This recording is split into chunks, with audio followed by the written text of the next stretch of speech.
We're going to start out with our first unit for Biology 142, and that's going to be the endocrine system. Now, the endocrine system is going to be the system that controls the body along with your nervous system. So those two systems are going to be very important. You need to know those two will control your entire body. Now, going along, just a quick review of the nervous system. You have what was referred to as the autonomic nervous system, and it's going to be divided up into two parts. You have what's referred to as the sympathetic and the parasympathetic nervous system. Now, with the sympathetic nervous system, that's generally going to prepare the body for very stressful emergency situations. So this will be your fight or flight responses. If it's parasympathetic, it's going to be generally what maintains the body in normal resting states. So with the fight or flight response, or if it's stressful or an emergency situation, that's when the body needs to make sure that it sends all of its main things such as oxygen and energy to the muscles in order to get you out of that situation or to prepare you to defend yourself. With the parasympathetic nervous system, that's when the body generally maintains its normal resting phase. You're sitting, you're watching TV, you could be eating dinner, you're going about your daily life, but you're not stressed. Now, the nervous system, like we said, and the endocrine systems are going to act together, and they will coordinate all systems of your body. The nervous system is going to release neurotransmitters. The endocrine system is going to release hormones. So this is how they're going to do the controlling. Now, most hormones are going to circulate through the blood, and they're going to bind to receptors. These receptors are going to be found on specific cells that they need to act on. Those cells are called target cells. Neurotransmitters are also going to bind to receptors on target cells, but they're going to do this through a synapsis, not through the blood. And if you remember when we went over the muscular system, or when you had the muscular system, the synapse is simply going to be the area between one neuron and another, or the area between a neuron and a muscle or another type of tissue. Now, looking here, you will see an endocrine cell. It has produced its product, its hormone. It's releasing that hormone through exocytosis. It's going to then travel through the bloodstream and circulate until it goes to a capillary that's going to be near a tissue that it's going for. So it finds its distant target cell, or the designated cell in the tissue that it's going to act on. It will then lock in with that hormone receptor and then cause a product or cause something to occur. Now, hormones that don't circulate through the blood are going to be referred to as local hormones or paracrines. Those are going to be the ones that act on the same cell that secretes them. And if they do this, when they act on that same cell and not close by cells, they are going to be referred to as autocrines. So paracrines can act on the same cell, or they can act on nearby cells and not travel through the bloodstream. And so here you see a paracrine cell. It's going towards its nearby target cell, so it can simply go through the tissues. Or it can release its hormone, and then it can bind to an autocrine receptor on itself and then act on itself. And that would be referred to as a paracrine that's going to be close or near it.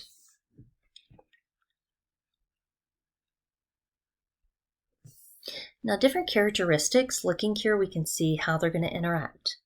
Now, if you have mediator molecules, the nervous system has what's referred to as neurotransmitters. If it's the endocrine system, it's going to use hormones. If it's a site of action, that nervous system site of action is going to be the synapse. The endocrine system is going to be far from the release site usually, so it travels through the bloodstream. Every now and then it's going to be a close tissue or the same cell. Time to onset of action. With the nervous system, it happens within a matter of milliseconds. If it's going to be the endocrine system, it can happen within seconds, hours, or even days. The duration, if it's the nervous system, it can be milliseconds. If it's going to be the endocrine system, it can happen within seconds, or it can last for days. Now, with these hormones, like we said, they can be sent through the bloodstream, and they're going to serve the following functions. They can control metabolic processes and rates. It's going to do this lots of times through the thyroid. It can aid in transporting substances across cell membranes. It can help regulate water and electrolyte balances. And so it could do this by activating, let's say, osteoclasts to break down bone in order to release things like calcium and phosphate. Or it could act as an osteoblast and build up that bone and save those electrolytes. It can control the diameter of blood vessels. It can control your biological clocks. It controls reproductive activities like sexual maturation, development, and growth, so it is responsible for the onset of puberty, and it's responsible for things such as menopause. It can also cause contractions and of that cardiac and of smooth muscle, and so it can cause the heart to beat. It speeds it up. It can slow it down, and contraction of smooth muscle could have anything to do with the uterus when giving birth, or it could have an effect on the digestive system when pushing food through the alimentary canal. So endocrine glands that we're going to talk about are going to be the pituitary gland, thyroid gland, parathyroid glands, adrenal glands, and the pineal gland.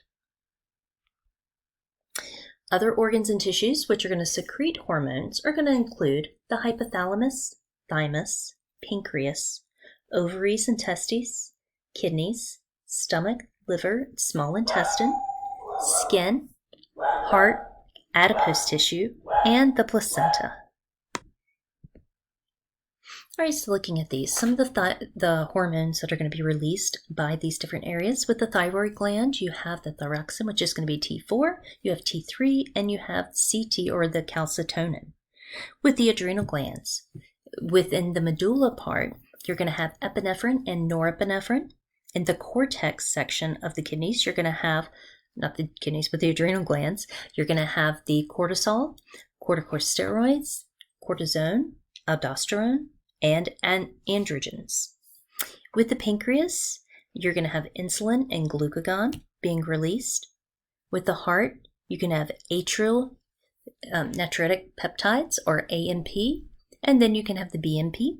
With the thymus, it's going to undergo atrophy during adulthood. So this is going to be mainly active during childhood and up through your teen years, but it's going to release thymosins, which are going to help to mature T cells. Adipose tissue is going to release leptin. Digestive tract is going to secrete numerous hormones that are involved in coordination of system functions, glucose, metabolism, and appetite. The kidneys are going to release erythropoietin, or EPO, and calcitriol. The gonads, if it's the male, it's going to have testes for its gonads, and it's going to release the androgens, especially testosterone and inhibin. If it's female, the ovaries are going to be the gonads, and it releases estrogens, progesterone, and inhibin. Now, the building blocks of hormones is going to depend on what type of hormone you have. So if you have a steroid hormone, it's going to be made from cholesterols. So some of these steroid hormones are going to be things such as estrogen, progesterone, and testosterone. If it's an amino acid-based hormone, it's going to be made from a single amino acids that are going to be hooked together. And these can be things such as epinephrines and thyroid hormones. Peptide hormones are going to be made from multiple amino acids, and so these are going to be things such as insulin and growth hormone. The cousineoids are going to be made from the arachidonic acid, and that's going to be the prostaglandins and leukotrienes. And then you're going to have the nitric oxide, which is going to be a gas. Now, looking at these, you have your hormones, remember, that are going to be transported through the blood system. Sometimes you will have a transport protein that helps to transport those. Once it is ready to cross over into its target cell, if it is a lipid-soluble hormone, that one's going to be able to diffuse directly into the cell. It can go through or cross across the cell membrane and go directly into that cell. From there, its activated receptor hormone complex is going to alter the gene expression. And so the gene that is being produced will be altered, and that way you have newly formed mRNA that's going to direct the synthesis of specific proteins on the ribosomes there. And so you see the new proteins being made. So that's what that hormone is going to do. And so from there, those new proteins are going to alter that cell's activity. And so with this, steroid hormones are going to change DNA. That DNA changes the cell's activity that's going on. Now, if it's a non-steroid hormone, it's actually going to attach to a cell's receptor, and it's going to cause a chain reaction to occur, which then alters that cell's activity. So here you see the hormone that was transported through the blood. It's going to come in, and it's going to bind to the receptor. From that receptor, you're going to see a chain reaction. It activates, in this case, the adrenal cyclase, which converts ATP to a CAMP. From there, that CAMP is going to serve as a second messenger to activate protein kinases. And from that point, it goes to activated protein kinases and phosphorylate cellular proteins. From there, you're going to have millions of phosphorylated proteins that cause reactions that produce physiological responses. And in that case, it's going to then go back and inactivate that CAMP or CAMP.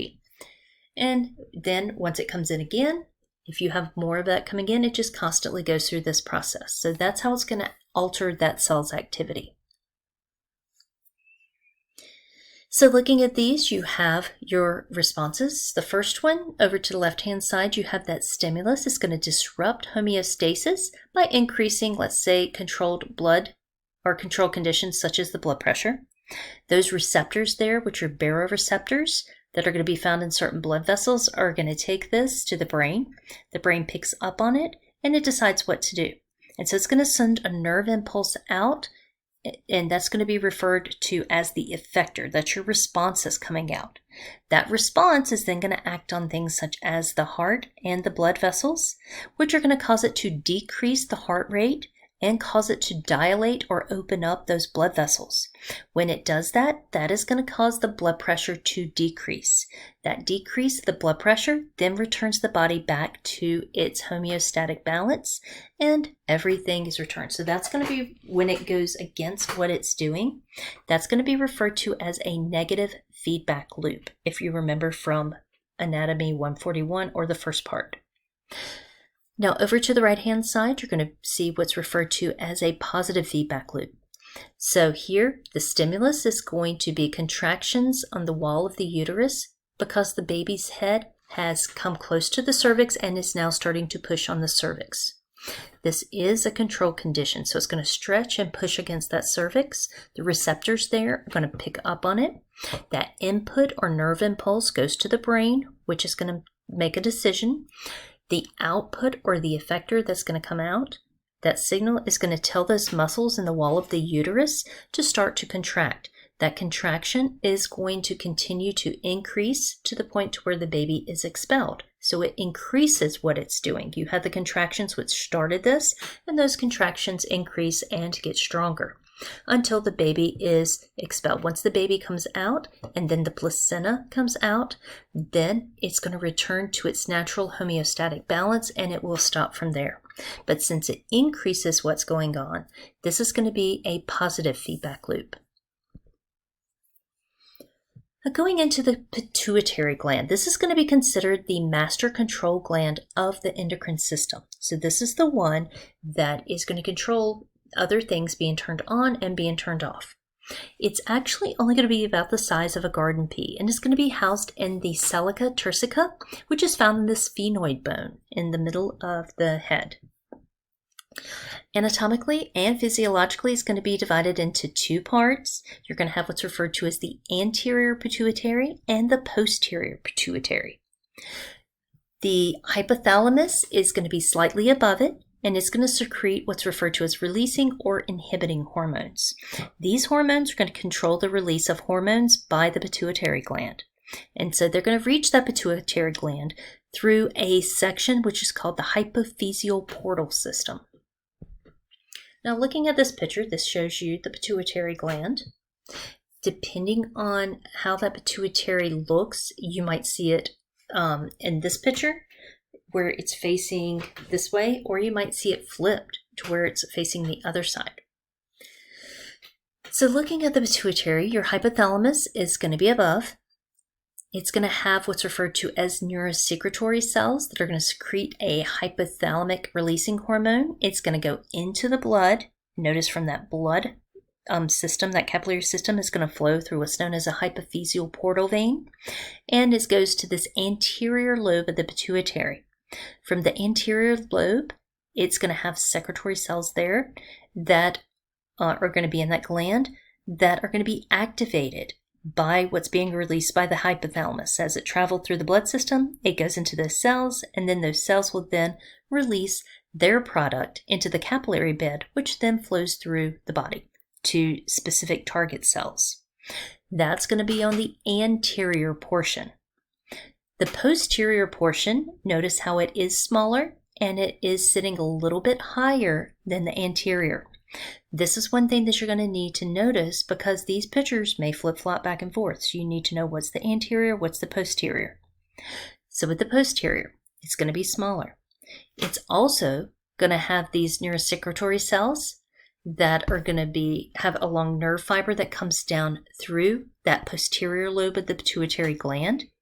And they're going to secrete their neurotransmitters in across this area. And from there, it goes into the capillary bed. And from that capillary bed, it's going to then release the hormone in the cells that surround it to go through the posterior lobe and then travel to target cells that it needs to activate. Now here, looking at this picture, remember I said it could flip-flop. And this is the picture where it has changed sides. So that front yellow portion is actually the posterior portion. And the portion that you see here, which shows the capillaries and then the secretory cells inside, that's going to be the anterior portion. But notice how they have switched or reversed the picture around. So with the anterior pituitary, some of the hormones that it's going to be responsible for releasing is going to be growth hormone. Growth hormones are going to go towards its target, which are going to be the bones. Prolactin is going to go towards the mammary glands. Now, prolactin is going to help produce milk in those mammary glands. Oxytocin is going to release the milk. Another one that you see that's being released by the anterior pituitary is going to be the follicle-stimulating hormone and the luteinizing hormone. Then you also see thyroid-stimulating hormone, or TSH, goes to the thyroid. The FSH and LH went to the testes or ovaries. The ACTH is going to go to the adrenal cortex. The MSH is going to go to the melanocytes. And the endorphins are going to go to pain receptors in the brain. So here is another look at some of these hormones. They flipped the picture again. So now you see the anterior towards the front or on the left-hand side again this time. And so with this, you see that the different hormones, how they go through. So we have the TRH is going to be activated by a releasing hormone. It goes and releases TSH, which is going to be hormone 1 that's being released from the pituitary. Then that thyroid stimulating hormone, or TSH, goes to the endocrine gland, which is its target gland, the thyroid. And then it is going to release thyroid hormones, so that T3 and T4. The CRH, which is going to be the releasing hormone, is going to come in and it's going to release ACTH. That ACTH is then going to go to its target organ, which is the adrenal cortex of the adrenal gland, and that's going to cause the release of glucocorticoids. Next, you have your releasing hormone coming in, which is GnRH. It's going to release FSH and LH. Both of those are going to act on the gonads. So if it acts on testes, the FSH will release inhibin. If it acts on the ovaries, it releases inhibin of estrogens. If it's a luteinizing hormone and it acts on the testes, it releases androgens, which cause male characteristics to be produced. If it acts on ovaries, it's going to release progesterone and estrogens. All right, so next, the variations on the typical pattern of regulation of endocrine organs by the hypothalamus and anterior pituitary lobe. Here you see the anterior towards the left-hand side again. The regulation of that growth hormone production by the anterior lobe is going to occur when the GHRH releases is inhibited, and the GHIH release is going to be stimulated. So you see it come in. It's going to be released by the anterior pituitary. That GH, or growth hormone, is going to go to the liver, and from there it makes somatometids. And so that's going to stimulate growth of skeletal muscle, cartilage, and other tissues. If it goes to the epithelial tissues, it's going to help create the epithelium, adipose tissue, and then work on the liver.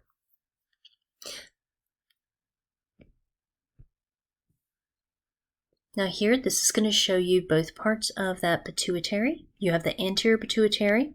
Notice how it's going to release or secrete many more hormones than the posterior pituitary. So you have your ACTH, your TSH, GH, the prolactin, the FSH, the LH. All of these things are going to be released by the anterior pituitary. The posterior pituitary simply releases ADH and OXT. ADH is going to be antidiuretic hormone. The OXT is going to be oxytocin. And so both of those are going to be released by the posterior. It's easy to remember which ones are posterior versus anterior because anterior has many more. Now going directly through that center there, that's not really the anterior or posterior, that is going to be your MSH. And so that MSH is going to be a melanocyte stimulating hormone, and that goes to the melanocytes that are going to be found in the skin. Right now, they kind of have an uncertain significance in healthy adults, other than the fact that it helps to protect the skin from UV radiation and gives you what you refer to as your nice suntan or your skin tone and the coloring of your skin. And here's a simple table of the target tissues and the hormones that they're going to target and their principal actions. Here is another picture of the posterior pituitary, and so it shows how it has the neurosecretory cells that are going to come down, and then they're going to release their substance into the posterior pituitary, and then it can release either the ADH, which is the antidiuretic hormone that goes to the kidneys, or it can release oxytocin, which is going to go to the mammary glands. Remember, that's going to secrete the milk that's made. Prolactin makes the milk. Oxytocin helps secrete the milk. And then it also works within the uterine muscles and causes contractions, which will lead to labor.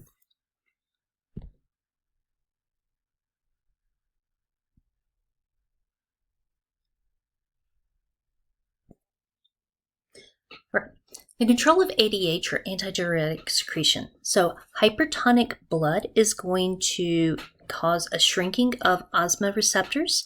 That's going to cause you to feel thirsty, and that is going to cause you to drink more, and that's activating that hypothalamus. So hypertonic blood is actually going to be when your blood has more solutes than it has water, so you need more water in there.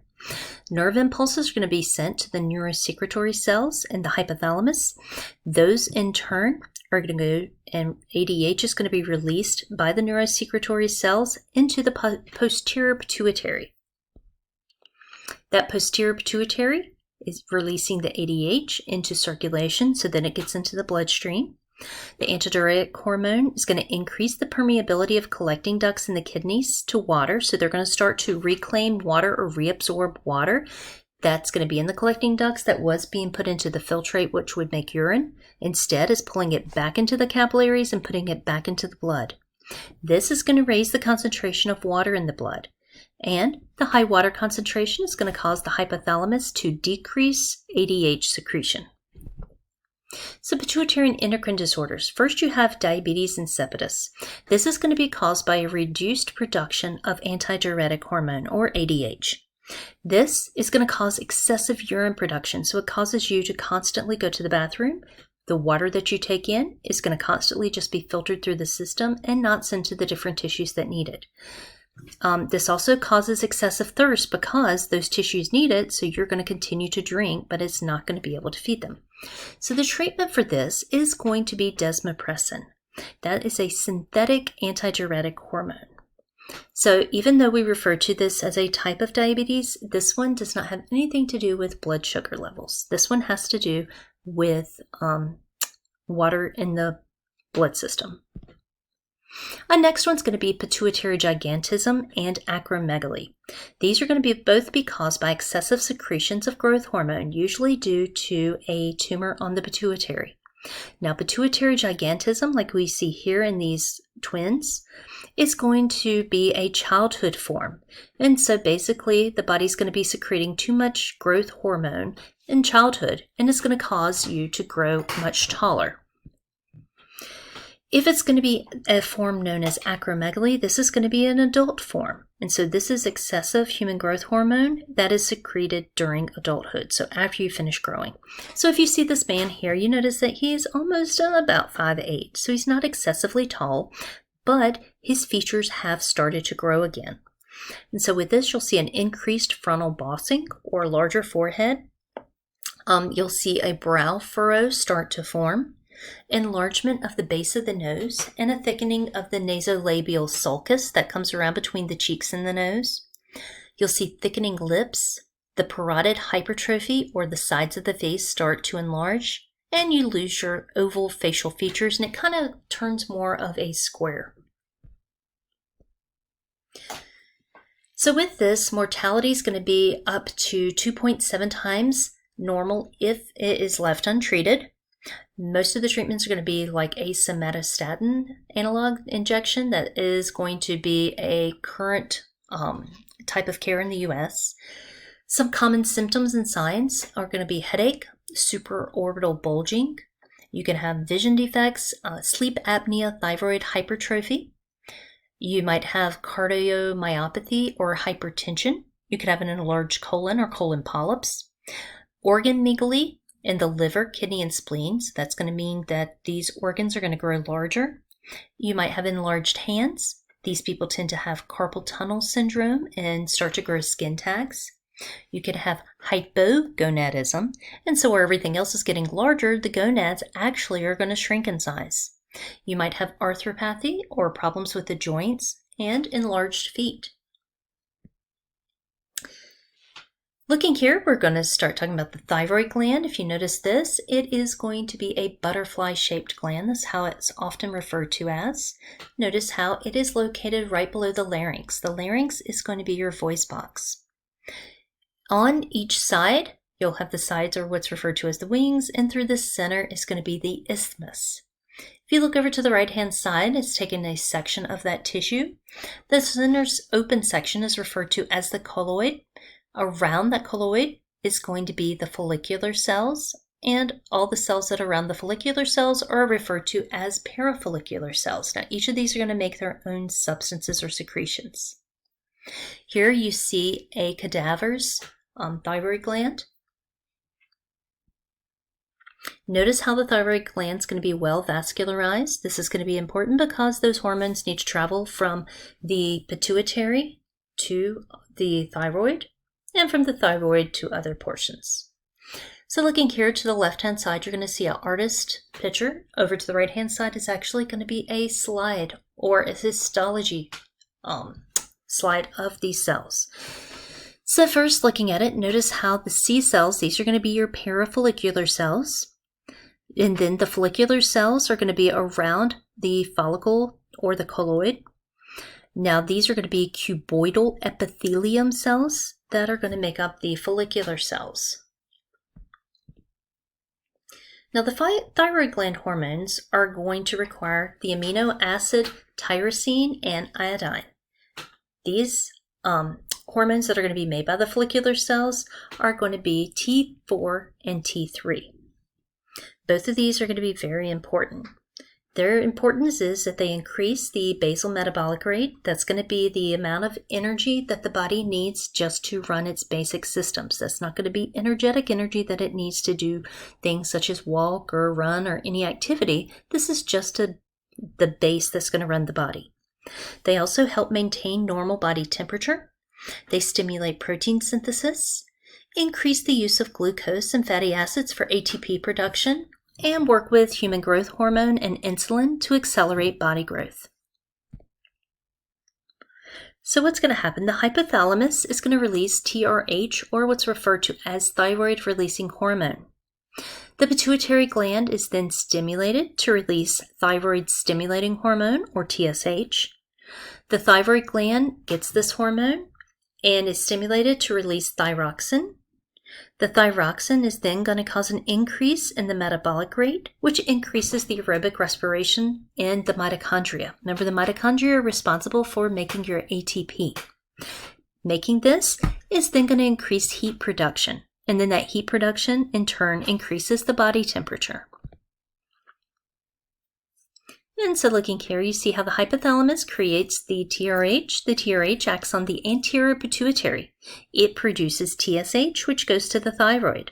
That thyroid produces T3 and T4, and once those production numbers are up, it can then go back and shut off the hypothalamus. Or, if it's made enough TSH, it can then go back and shut the hypothalamus off. Calcitonin is going to be produced by those C cells, or the parafollicular cells. This hormone is going to help to regulate the calcium concentration in body fluids. So basically, it's going to inhibit osteoclasts. Remember, osteoclast in bones will break down the bone. When it does this, it releases calcium and phosphates into the blood. So this is going to stop that breakdown because it doesn't want to release any more into the blood. It also will stimulate calcium excretion by the kidneys.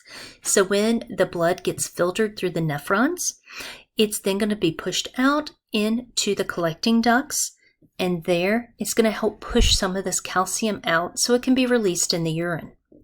It also prevents calcium absorption by the digestive tract, so it won't be absorbing this in the small intestine. Calcium concentrations are going to be super important.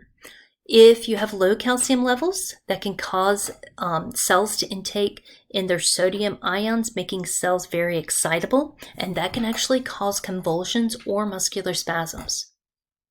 And so here's going to be a chart looking at your T3 and T4, and then at the calcitonin. Now, another endocrine disorder could be what's referred to as a goiter. That's going to be caused by a reduction in the production of thyroid hormone. And so this commonly occurred when people needed iodine to help regulate the thyroid. And so starting in the late 60s, maybe early 70s, they actually started adding iodine to food, and mainly to our salt. And so lots of times when you go to buy salt in a grocery store, you'll see it referred to as iodized salt. And so growing up in the 80s and late 70s and 90s, you would see people commonly with a goiter. Now it's not as common because we have access to iodine, and it's in a lot of our food. Graves' disease is going to cause the bulging of eyes, and it can also cause a goiter. It's going to develop due to excess thyroid hormone. So lots of people, if they don't realize that they might have a thyroid disorder or Graves' disease, they might first start to see it in their eyes. Next, we're going to talk about the parathyroid glands. These are going to be found at the back side of the thyroid, and you'll have two sections on each side. Here you see them in purple, and if you look at the cells, they're going to be made up of the parathyroid or principal cells and the oxyphil cells. Now with the parathyroid, it's a major regulator of levels of calcium, magnesium, and phosphate ions in the blood. So this is going to act on bones to increase the number and activity of osteoclasts. So it's going to increase the breakdown of bone. Once it breaks down that bone, it's going to release these ions into the bloodstream. It's also going to act on kidneys to decrease the loss of calcium and magnesium in the urine. So it's going to cause the collecting ducts or the cells around the collecting ducts to reabsorb this from that filtrate, so it goes back into the bloodstream. It's also going to act on the kidneys to increase the production of calcitriol. That's going to be an active form of vitamin D. And so this hormone is going to increase the absorption of calcium, and it can be increased in things such as the small intestine from the food. And so here is going to show you how this negative feedback loop works. First, it's starting off with high levels of calcium in the blood. That's going to stimulate the thyroid gland, parafollicular cells to release the calcitonin. From there, that calcitonin is going to inhibit osteoclast and decrease blood calcium levels. Once that hits, if it's a low level of calcium in the blood, it's going to stimulate the parathyroid gland's chief cells to release parathyroid hormone. And then that parathyroid hormone is going to promote the release of calcium from bone extracellular matrix into the blood, and it's going to slow the loss of calcium in urine and increase it in the blood level. Both of those are going to lead to homeostasis. And here's just another diagram you can look over. And this is talking about the chief cells in the parathyroid hormone. So those are going to be the cells that create the PTH. Next, we're going to talk about the adrenal glands. The adrenal glands are often referred to as looking like a scoop of ice cream sitting on top of a kidney. And so if you use your imagination, that's what you see there. And of course, you have one on the right and left-hand side of the body. So these glands are going to be divided into two regions, the outer cortex and the medulla, which is going to be towards the middle. And so here you see there's a capsule that goes around the outer edge, that adrenal cortex, and then the adrenal medulla, or the center section. The cortex is divided histologically into three regions. You have what's referred to as the zona glomerulosa. That's going to secrete mineralocorticoids, mainly things such as aldosterone. You have the zona fasciculata. That's going to secrete glucocorticoids, mainly those like cortisol. And then you have the zona reticularis. That's going to secrete androgens. Inside you have the adrenal medulla, and those are going to be made up of chromaffin cells, and they secrete epinephrine and norepinephrine. So with the zona glomerulosa, that's going to secrete hormone called the mineralocorticoids, and these are going to be used to regulate mineral homeostasis. That zona fasciculata is going to secrete hormones called glucocorticoids. They affect glucose homeostasis. And the zona reticularis is going to secrete weak androgens. These are going to be hormones that have masculinizing effects on the body. Aldosterone is going to be the major mineralocorticoids that's going to be secreted by the adrenal gland. It's going to help to regulate things such as sodium and potassium homeostasis. Then you have what's referred to as the renin-angiotensin-aldosterone, or RAA pathway, and that's going to control the secretion of aldosterone. And so here, looking at this, we have the dehydration, we have sodium deficiency, and you have or it could be a hemorrhage, so any of these could happen. What they could do is cause a decrease in blood volume. That decrease in blood volume is going to lead to a decrease in blood pressure. That is then going to act on the juxtamolecular cells of the kidneys. They're going to increase renin. That renin is then going to combine with the liver's angiotensin that's going to come in together with it, and that increases angiotensin 1. That angiotensin 1 is then going to act on the lungs, and it's going to have an angiotensin converting enzyme. That's going to increase to angiotensin 2. From there, it's going to go to the adrenal cortex, increase aldosterone, and in the kidneys, that's going to increase the sodium and water reabsorption and increase the secretion of potassium and hydrogen into the urine. That, in turn, increases blood volume, and blood pressure increases until it returns to normal. Or we can go back to the increased angiotensin 2, and it could go into vasoconstriction of the arterioles. And from there, blood pressure is going to increase and return to normal. So basically, looking at this, just know that the ACE-inhibiting drugs are going to help to lower blood pressure. Right, glucocorticoids, these are going to be things such as cortisol, cortisone, and corticosterone. They're going to help with protein breakdown. They help with glucose and glycogen formation. They help with lipolysis, which is going to be the breakdown and release of fatty acids into the bloodstream, so breakdown of fats. They help with resistance to stress, anti-inflammatory effects, and depression of the immune response. So here you have some type of stimulus that's going to disrupt your homeostasis and the glucocorticoid levels in the blood. And so the receptors, you have the neurosecretory cells of the hypothalamus, which are going to increase the CRH and decrease cortisol. That goes to the control center, and that says the corticotrophs in the anterior pituitary are going to send out ACTH. ACTH goes to the cells of the zona fasciculata in the adrenal cortex. They secrete the glucocorticoids, and that's going to increase the glucocorticoid levels in the blood and return us back to normal homeostasis. So the major androgens that are going to be secreted by the adrenal cortex is going to be DHEA. Now you can find lots of things such as milk and yogurts and different substances which are supposed to help with brain health and development and things like that. And they encourage this with children. So in males after puberty, the hormone testosterone is going to be secreted in much larger quantities. So that DHEA is going to have virtually no effect on them. In females, however, DHEA and other adrenal androgens are going to play a major role in promoting things like libido, and they're going to be converted over into estrogens. In menopausal women, all female estrogens are going to come from adrenal androgens. So these are going to be important. The adrenal medulla is going to be stimulated by the sympathetic neurons of the autonomic nervous system, or ANS. You have what's referred to as chromaffin cells. They're going to secrete epinephrine, which is adrenaline, and norepinephrine, which is referred to as noradrenaline. And both of these are going to be involved in the flight or fight response. And so looking here, this just gives you a rundown of the hormone source, the control of secretion, and their actions. Now, Addison's disease, this is going to be caused by the destruction of the adrenal cortex.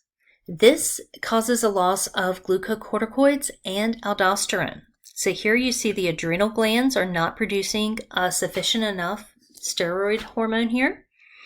Some of the things that might happen is you could have a fever, you could have convulsions, you might have hypoglycemia, you might have severe vomiting and diarrhea. The skin might be hyperpigmented. Lots of people think that JFK, actually he was very sick, and they think that he might have had Addison's disease, and you could tell by looking at his skin. These people often have low blood pressure, weakness, weight loss, and then they might also have vitiligo in their skin, or the loss of pigment in some portions of their skin. Cushing's syndrome is going to be caused by an excess secretion of glucocorticoids. Some common things that you see here is going to be what's referred to as a moon face or a round face with dark facial hair, often seen in women. You can see a buffalo hump towards the upper portion of the back. They often have osteoporosis, which is the breakdown of bone, cardiac hypertrophy or an enlarged heart. You often see obesity and abdominal striae, which is going to be stretch marks. Muscle wasting in the extremities, skin ulcers and poor wound healing, and amenorrhea in women, or the loss of their menstrual cycle. Next we have the pancreas. This is going to be the organ that you see here. It's going to be located underneath the stomach. Notice with the pancreas, it's going to have a large portion body of the pancreas. It has a tail on one end, and it's going to have a inferior section on the other end. Looking at it here, you're going to have a pancreatic duct that runs the length of the pancreas, and it's going to have an accessory pancreatic duct. And these are going to actually empty into that first section of the small intestine, referred to as the duodenum. Now it will come together in one section with a common bile duct to empty into the duodenum.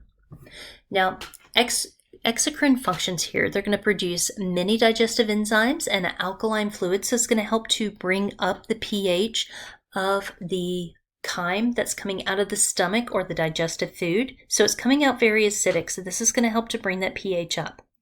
And it's also going to produce hormones such as insulin and glucagon. Insulin is going to help to take the sugar from the food and take it into the tissues, and glucagon will help to take sugar from the tissues and put it back into the bloodstream. So the insulin is actually going to be produced by the B islet cells. These are going to reduce blood glucose levels. So they're going to take the sugar from the blood and put it into the tissues. The glucagon is going to be produced by the A cells, and these are going to raise blood glucose levels by taking it from the tissues and putting it into the blood. Insulin is going to cause these effects in target cells. So it increases the cellular uptake of glucose. It accelerates glucose use and the production of ATP. It's going to stimulate the formation of glycogen. It's going to stimulate amino acid uptake by cells and protein synthesis, and it's going to stimulate fatty acid uptake by cells and triglyceride formation. Glucagon is going to stimulate the breakdown of glycogen. Glycogen is going to be how animals store starches in their system or store sugar in their system. It's going to be stored mainly in the liver and in the muscle.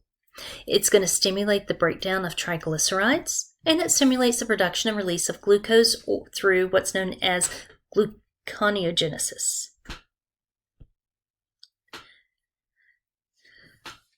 All right.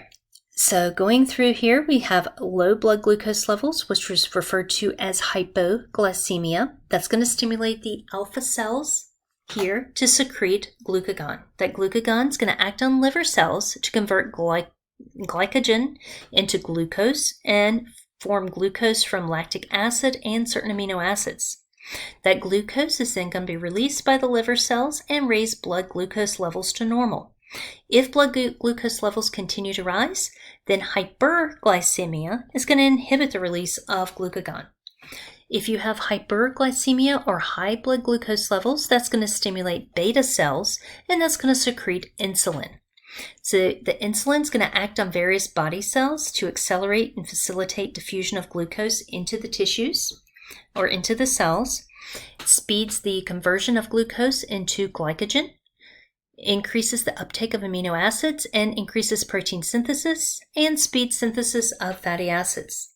Blood glucose levels will then fall, and if the glucose levels continue to fall, then you have hypoglycemia again. And so this is how it continuously regulates itself. Diabetes mellitus has many root causes. Glucose can accumulate in the blood through hyperglycemia and in the urine, glycosuria, and is going to cause excessive urination, or what's referred to as polyuria. Now, type 1 diabetes is going to be caused by inadequate insulin production. This does occur in childhood, and it's referred to as childhood diabetes. People with type 1 diabetes do require insulin injections, or for the most part, this day and time, they use a pump. Type 2 diabetes, however, is going to be caused by cells becoming insulin resistant. And we hear about this quite commonly today because a lot of people are more becoming overweight. And as you become overweight, you tend to see people's cells becoming insulin resistant because of this. So it is associated with obesity. So this is adulthood diabetes, or what we often refer to as adulthood diabetes, though we're starting to see it at a much earlier age, even as young as 13 or 10 years of age because of obesity or diet. Here we see the pineal gland. The pineal gland is going to be located in the center of the brain here. It's going to be important because it produces melatonin. Melatonin is going to be a hormone that's made at night. In order to make this hormone, you need to kind of be away from light, especially blue light. Blue light will continue to produce serotonin, which will keep you awake or keep the melatonin from being produced. So it's kind of an inhibiting hormone, the serotonin. So we need to stop the production of serotonin so the melatonin can be made. So you need to get away from blue screens, TV, and things such as that. This is going to be very important in controlling your circadian rhythm, or the rhythm of your body. Also, it's going to be important in east-west travel and shift work disruptions because you're disrupting the production of that melatonin because you've changed your schedule around, or it might go against the light and dark rhythms of the seasons and day and night. The thymus, you see here, is going to be located right above the heart and is going to be in the center of the chest, or what's referred to as mediastinum, between the lungs. The thymus is going to be behind that sternum bone, or what's referred to as the breastbone. It produces thymosin. These are going to be the hormones that promote immature T cells to mature. So it helps to mature those T cells and help them become immunocompetent.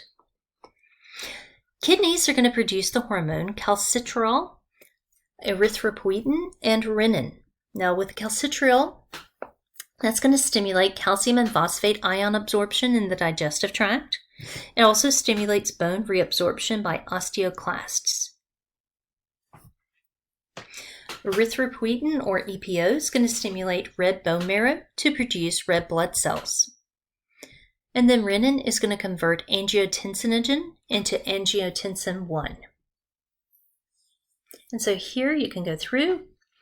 If we have dehydration, sodium deficiency, or a hemorrhage, then you would see a decrease in blood volume. That decrease in blood volume is going to decrease your blood pressure.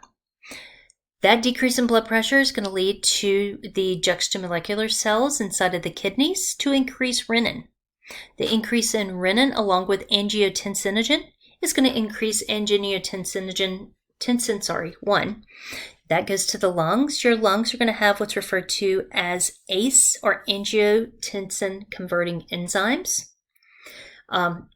These are going to go and increase angiotensin 2, and two things can happen. It could go to the adrenal cortex, which increases aldosterone. Aldosterone then in the kidneys is going to increase sodium and water reabsorption and increase secretion of potassium and hydrogen to the urine. That in turn increases blood volume, and then blood pressure increases until it returns to normal. Or it could go and use vasoconstriction of the arterioles, and that blood pressure is going to increase until it returns to normal. So you need to know that ACE inhibiting drugs are going to lower blood pressure because it's going to keep all of this from increasing the blood pressure. Now going into the testes and ovaries. Testes are going to be the gonads for males, and ovaries are going to be the gonads for females. With these, they both produce gametes. So ovaries produce oocytes, and that's what we refer to as the egg, and sperm are going to be produced by the testes. Ovaries are going to produce two estrogens, estradiol and estrone. Also progesterone, relaxin, and inhibin. Testes are going to produce testosterone and inhibin. And so this will go through your chart to help explain those. All right, going into the adipose tissue, this is going to produce a hormone called leptin.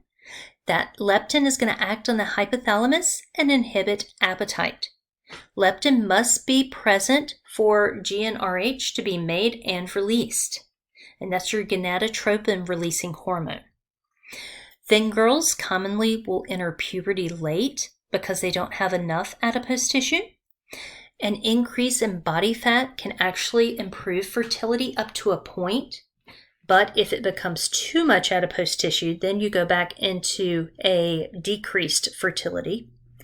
And then women might even stop menstruating when their body fat becomes too low.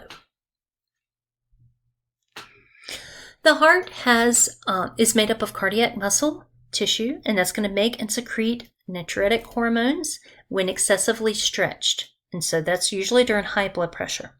That's going to promote the loss of sodium, the loss of water. It's going to inhibit renin, inhibit ADH, and suppress thirst. These combined effects are going to lead to a lower blood volume and blood pressure. So next we have the stress response. Eustress is going to actually be a helpful type of stress. This is going to be your everyday stress that helps prepare you to meet the challenges. So maybe you have an assignment due, or maybe you know that you have an appointment coming up. So this eustress kind of keeps you going along, and it's a very good stress. Distress is going to be any type of harmful stress that may be damaging. So this could raise your blood pressure, or constant stress could actually cause damage to the organs over time. They say stress is the #1 killer. The fight or flight response is going to be the first stage of the stress response. So that's going to stimulate the body's resources to prepare for immediate activity. The resistance reaction is going to be the second stage in the stress response, and that's going to last longer than the fight or flight response. And so here with your stress response, you're going to see an increased heart rate and force of beat. You'll see constriction of blood vessels of most viscera and skin. The reason it's going to constrict these things because it does not need to send blood with oxygen and nutrients to parts of the body that might not be needed. For example, you're not going to be worried about digesting food if you need to feed the muscles that are going to protect you or get you out of a bad situation. You're going to see dilation of blood vessels going to parts that are needed, things like the heart, lungs, brain, and skeletal muscle. You'll have contraction of the spleen, conversion of glycogen into glucose in the liver because you need more energy. You'll have sweating occur, dilation of the airway so you can get more air in, decrease in digestive activities, and then you'll have water retention and elevated blood pressure. All of this is going to lead to you have your stress responses. You could have lipolysis, the breakdown of fats, gluconeogenesis, protein catabolism, sensitized blood vessel, and reduced inflammation. Stress responses from the liver are going to be lipolysis and glycogenolysis. And then stress responses that are coming from the thyroid are going to be increased use of glucose to make ATP. And so these different effects, cortisol is going to be the main stress hormone. So this is the one people often refer to as the one that makes them put on weight if they've been stressed for a long time. But it also has other effects on the body. For example, you might have decreased metabolism, depression, hypertension, chronic fatigue, sleep deprivation, migraines, tunnel vision, acid reflux disease, hostility, hunger, arthritis, and a decreased immune system. This is going to end us for our section on the endocrine system. I will see you next time with our next unit.